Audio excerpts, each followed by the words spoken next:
the dissemination of religious materials. I can tell you now,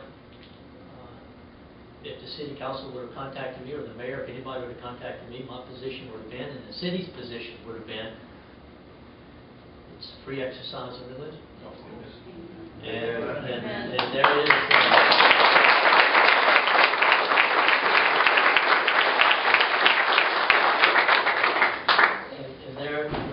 The government can regulate time, place, and manner restrictions on religious activities. We all, that.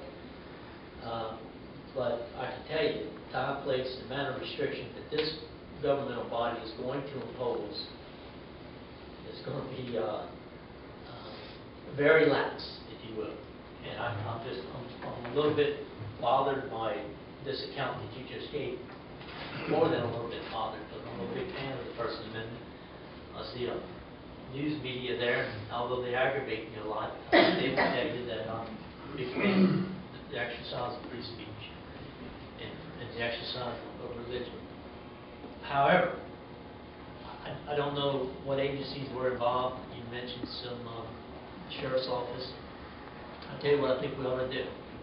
I think we ought to set up a meeting with the Chief Executive Officer of the City of Breaux, that's the mayor, with Chief Thibodeau, and with the sheriff. And I think we ought to go over the specifics of what happened. We ought to get the other side of the story, just so that we have both sides. Again, I'm not disbelieving it. My business tells me hear both sides and then make a decision. But I think we ought to get everybody together at the table. And then we ought to do what's necessary to ensure that this never happens again.